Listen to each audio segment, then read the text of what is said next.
Омыртқа бағаны колумна вертебралис 33-34 омыртқадан тұрады. Ұзындығы 70 және 75 см-ге дейін жетеді. Олар аймағына байланысты бірнеше бөлікке бөлінеді.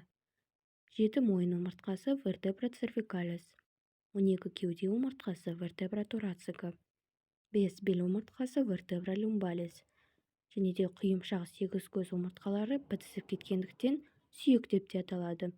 8 көз омыртқасы вертебра sacralis және де 4-5 құйымшақ омыртқасы вертебра coccygeus. Омыртқаның денесі алдыға қарай орналасады және де оның доғасы арт жақта орналасады. Доғаның аяқшалары оның денесімен байланысуға көмектеседі. Pediculus arcus vertebra. Және де бізде доғадан 7 түрлі өсінді шығады. Қылқанды өсінді тақ және де жұп өсінділерге processus transversus, буын өсінділері processus articularis superior et inferior. Омыртқалардың құрылысы. Барлық омыртқаларға тән құрылыс олардың денесі corpus vertebra және де оларда доғасы болады arcus vertebra. Омыртқалардың денесі доғасы мен доға аяқшалары арқылы байланысады pediculum arcus vertebra.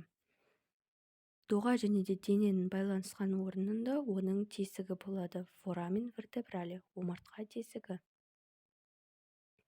Және де барлық омыртқаларға тән олардың өсіндісі болады өсінді processus.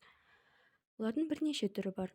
Қылқанды өсіндісі processus spinosus, көлденең өсінділері processus transversus және де жоғары төменгі буындық өсінділері processus articularis superior et inferior. Және де жоғарғы төменгі орналасқан омыртқалармен байланысу үшін олардың тіліктері болады incisura vertebra inferior et superior. Мойын омыртқалары белге қарағанда кішірек келеді.